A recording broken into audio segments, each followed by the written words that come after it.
Backyard Professor Chess video. I've got a fabulous Pirc game. I'm going to show you Pirc Defense with David Bronstein. I found this out of the Sorcerer's Apprentice with Tom Furstenberg. Really excellent book. I took it to a printer and had them cut off the original binding and then had them put a spiral ring binding on it. Makes it much, much easier to play through chess games.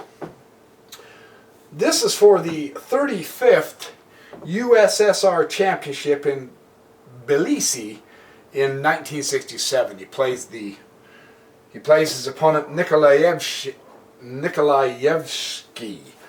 and he says, besides being a good combinative player, my much younger opponent from Kiev was also an excellent wrestler with fast reflexes, so I was forewarned.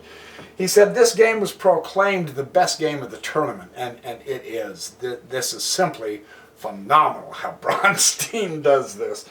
Unfortunately, I failed to qualify for the next interzonal tournament. The qualification itself was not of great significance for me, but a good result was always important for the Dynamo Sports Club, who paid my salary as a teacher of chess. So he was under pressure to perform a good game. He played the game of the tournament. And here it is. Bronstein is white. His younger opponent is black. And we have a beautiful start to a beautiful Pirc defense. And he pulls the G6. When you see your opponent pulling pawns like this, you know it's on the D and the G, you know it's going to be a Pirc defense. Solidifying the center, as is his wont to do. And he says this is a typical Steinitz or Morphy move. Still in the spirit of the good old boys. Pulls the Fianchetto bishop out. So we're going to have a battle. Again, Bronstein is announcing with that pawn thrust f4, I'm going to build a huge center and I'm going to confine you on your side of the board if you don't play this game right. And his opponent said, no worries, I'm using the Pirc defense. I'm perfectly capable. Now watch how fast Bronstein does this. E5. That's a critical square. That square announces, whether you're white or black, that square announces I'm really going for blood here. Notice, all pawn moves so far. This is incredible. And this prevents black from playing pawn e5, he says. And what else this thrust does, now for white this is good because we are limiting the influence of that Fianchetto bishop on g7. As you can clearly see, even down into here, there's not a lot that bishop's going to be able to do if this pawn chain isn't eventually broken through the game. So this is a pretty important move here. And the D takes the E pawn. And the F takes the E pawn. What a beautiful pawn chain all the way across. Now notice this, it's still all pawn moves. There isn't a piece developed yet, and he's already absolutely taken it to black. This is so fascinating to see how Bronstein plays this. Finally, we get a knight coming up to f3, of course supporting the e5 and d4 pawns. That's a great pawn, that's a great knight move, I should say. And notice, black castles early. You have to castle early, you just do. And then the bishop comes up here to c4. Now Bronstein appears to be developing rather speedily. This bishop here, he says, is ideally placed because it's looking at f7, which is the weak square here. And then if he needs to, he can bring his knight up into here and hit f7 again. He can castle, and his rook will automatically go to there, hitting f7 again. So apparently Bronstein has his eye on this weak f7 square right there. This is a very important concept to understand in the Pirc defense. As black, you're going to want to somehow find a way to strengthen f7, which is difficult. And now where was I before I was blathering on? Bishop comes to g4. Now remember, this makes sense because one, his pawn chain is so strong, and his knight is hitting these two to give them support. By limiting that knight, the knight can't move. Perhaps he can come up here and attack this. So this is one of the ideas behind putting that bishop over there. Bronstein is too wise not to remain uncastled. He does castle. Once again, just to emphasize, the rook now is hitting f7 also. So he's got some options here. Very interesting how this is developing. E comes to 6. He gives his knight some good support. On the 4th rank like this, on the 4th rank, the knight is quite well placed. It's doing good here. That's not a bad position. And because of this, now the c5 push with the pawn has become possible. So this is a pretty good move here to keep that knight there. Queen comes over here to b3. Connects the queen to the bishop for the f7 thrust sometime in the game, perhaps, with knowing that the rook here is also pointing to f7. So Bronstein is setting it up so that it's going to be a kingside attack. When you see it played this way, you know there's going to be a kingside attack. That's very interesting. And the queen gets out of the pin from behind the bishop as well. The bishop goes ahead and takes the knight, which is a good strategy because it takes away some support for this fabulous pawn structure. So this is a good exchange for black to do, right? Rather than take it with the pawn, of course, you have to keep cover for your king. Bronstein takes that bishop with his rook.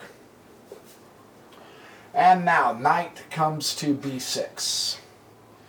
He's got to start trying to get some expanded territory in the queen side, because obviously you can see the imbalance of central territory all for white. This is really sensational to see. Bishop pops back down here to e2.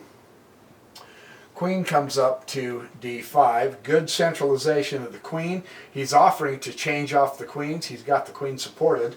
So perhaps this center thrust and his development with his open file is so strong, black feels the need to say, look, I'd like to get the ladies off the board. The question is, does Bronstein go for this? Not just yet. Bronstein ignores the queen argument and continues developing. This is kind of an important thing to keep in mind when you're playing chess. I try to. I don't always succeed, but just because you have a piece, even the most important piece on the board, attacked, does not mean you have to get all excited and hurry up and do the exchange. He kept developing because it's important to get your whole army in. That's kind of a cool little micro lesson from the Grandmasters, isn't it? Well, the queen does exchange. And, of course, you have to take it with the A pawn. Now, this doubles his pawns. More on the wing. It does, however, open up the file for Bronstein. It also has gotten rid of the queens, but in the process of that, Bronstein got yet another piece developed. All of the sudden, we're seeing that the king is safe, the rook is on an open file, the two bishops are centrally located. Although the black bishop is the bad bishop, coming up into here it's not. The white bishop is developed, and the other rook is on an open file. The only piece here not developed is his knight.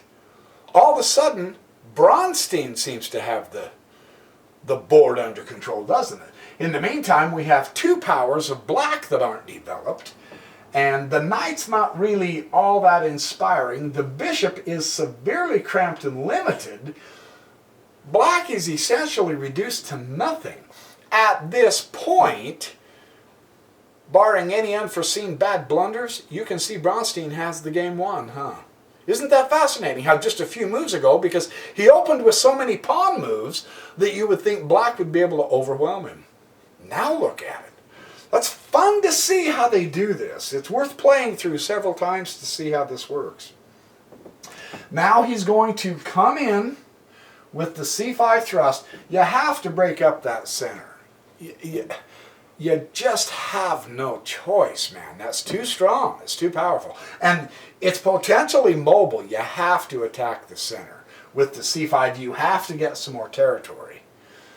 This is playing without a power. You know, he's almost a power down here. He has to open this up to get his pieces in here and coordinating. You said that is certainly on black's mind. There's no question about that. He goes ahead and takes the c-pawn. Knight comes up here to d5. Again, he's got a good outpost for his knight. Now see, that knight is much more pleasing to look at than him over here, isn't it? The knight over there really doesn't do a lot for you. Here you say, okay, now that's better. You're coming up here into the center. You're coming down here to the pawns. That's a much better placed knight, right? Makes sense to me. Watch what Bronstein does. Bishop comes up to b5, and he gives it 2 exclamation points. You'll see why in a minute. Because I was just pontificating in my amateurish way about the position of the board and the problem of the cramping of black's side here and black's queen side here. This bishop, which really escalates the power in the center, also prevents black from developing his knight. Where's he going to go? So he's developed on this side, but he's so cramped he's useless. He's not developed on this side, and now he's prevented from developing. Ouch. That's a very strong move. Keep your eye open for tactics like this. That is phenomenal. That is really interesting. Bishop has to take the e-pawn, e5.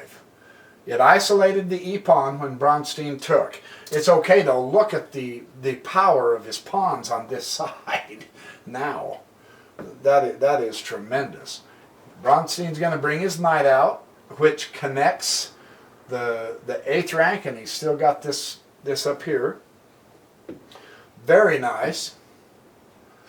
Knight comes down here to c7. Again, the central knight has to pop back. Bishop drops down to a4, and he puts an exclamation point on it because he's going to keep this area confined with his bishop while this bishop over here is confined as well. This side, I should say. The bishop has somewhat come out of confinement, but there's still not a lot of influence that bishop can do. And in fact, he did go back to g7, and it is safer out there at g7. Now here comes the knight. You notice he brought the knight out, and now he's bringing the knight out. So he has a bishop, a rook, a knight, a bishop, and pawns coming over here on this undeveloped queen side. This is a tough setup for black, man. I would not want to be black. Rook at b to a6, knight to b to a6. Now he's desperately trying to come up with something that is useful. Look at that outpost on that knight. A knight on the 6th rank is really at its zenith for power. It just is influencing everything here. He's got a target here. He's got a target here. That's a dominating knight, with the bishop here keeping this side in cramped position, with the bishop potential a discovered attack by pushing the pawn against the pawn, and then he's got the open file here. This is a winning game for Bronstein. This is pretty impressive. If you can, play through this and write down the moves and play through this several times. This is a phenomenal game. It's no wonder it was the game of the tournament, huh? And he says it's easy to see the difference between the pawn structures. The black pawns on the king side are totally passive, but the white pawns on the queen side are ready to start an attack here. However, this has to be prepared carefully. So rook A to b8. He brings up b4, gives support not only to that pawn with this pawn, but to give support to that pawn with this pawn, which strengthens his knight on the outpost, and his bishop down here is still untouchable. I mean, this is incredibly interesting chess, isn't it? Bronstein is just powerful on the queen side with this. He comes up to b6. He's going to have to take it head on at this point. And he says bishop comes up here to c6. Very interesting. He's going to keep that rook from going back there to support that pawn. Bishop b to d8. He comes out here trying to... there's not a whole lot he can do with this. Now the knight comes here to b7. Look how complex this attack is starting to get. This is so fascinating how he does this. Now the rook comes back over to c8. Great move on the rook. And now the knight goes back over to d6. And the rook c to d8. And I'm thinking at this point in the game, I'm thinking, Bronstein, don't you dare make this 3 moves and call a draw, man. That would suck. But he doesn't. He knows what he's doing. Bishop now comes down to b7. Now he's keeping the rook at bay unless he goes right to there, which virtually does nothing. The b pawn does take the c5. He has to alleviate the pressure as best he can. His setup here is so strong. Still got that knight on a fabulous outpost that the rook can't possibly take. This is incredible to see. Knight comes down to b8. And rook comes zipping up here to take a7. And now we see the power of the rook on the open file. That he's just coming in to attack with absolutely every possible combination. This is utterly phenomenal chess, man. And the path for the pawns, the white pawns, have been cleared, he says, because of that rook move. Now he can bring his pawns all the way in. It's phenomenal how he conducts this. Rook to d7. He is trying everything he can. He really does need to bring, obviously, this game is being played on the queen side. So black is silly. But what can he do? You know, but he really has to pull more of his pieces that way. You know, it's not going to be enough to conduct a defense with 3 powers when you have 1, 2, 3, 4, 5, and 3 pawns coming at you. And there's virtually no opposing pawns either. The game is over here. He's got to somehow find a way. Does that make sense? It is incredible how he conducts this. Bishop comes to c8. Oh, that is so interesting. Rook to e7, of course. Have you noticed how systematically, through the manipulation, because he had more space, through the manipulation, he has virtually forced the rooks out of this? You see what he's doing? He's clearing the rooks away so that he can press his pawns. Is that phenomenal? I've never seen anything quite like this. This is so typical of David Bronstein. I love playing David Bronstein's chess games. And now, bishop g5. Look at that. Attack the rook again. So now he's going to weaken the king side pawn structure because where's the rook going to go? Right? Can't go here, the knight's got it covered. He can't go here, the bishop's got it covered. So he literally is going to loosen up the king side with an attack on the queen side. Now this is chess, man. This is so fun to see this. And then he drops the bishop back to e3 because he got him to push the pawn. And now the knight comes up here to c6. He's going to hit the rook. He's got to do something here. Rook simply goes to b7. No problem.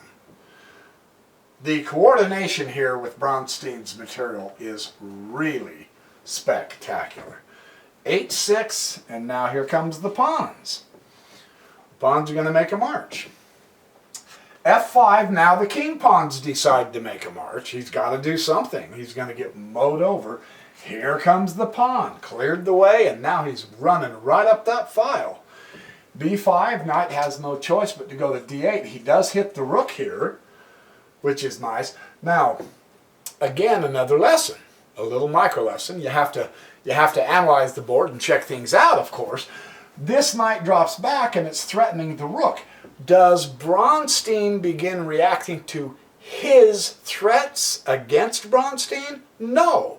He continues on with his own moves. Watch what he does. C6.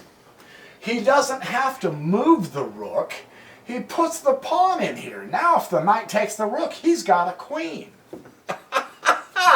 That is a spectacular offense/defense. This is one of the best games I've ever seen on this. This is just brilliant beyond compare. So what do, man? You're getting outplayed in every quarter. You push the e5. And now the bishop comes up here to b6. I mean, you see nothing but red on that queen side, do you? Phenomenal. Absolutely tremendous. He has literally forced his army out of that corner so that his pawns can come up, and he's put doggone near his entire corpus of players up there. This is outrageous. I love playing through this game. Well, e4, okay, he's got something against the rook. He finally manages to activate his pawns, but of course it's way too late for that. And the rook takes c7. So here we go. Here comes the cash in. Rook takes c7. Rook takes c7. That's all he can do, more or less. Bishop takes c7, and now, of course, the knight is virtually useless. So now finally E gets to take f3, the only sole rook protecting the king, but there's nothing going to get to that king. Bishop takes d8. So the bishop does his damage. And bishop takes c3. Finally, that bishop that had that magnificent diagonal finally does get to do something significant in the game. He takes a mere pawn at the end game after he's completely been slaughtered. I mean, holy cow. Amazing. Bishop e7. Now he's systematically wiped out that side of the board. Now he's going to come over to this side. And he has two passed pawns here. This is a complete wipeout. Bishop d4 check. King comes to f1. And he finally resigns. Black resigns. And Bronstein says this game is excellent to illustrate the power of the bishops. This game is excellent to demonstrate the power of Bronstein's brain is what it is.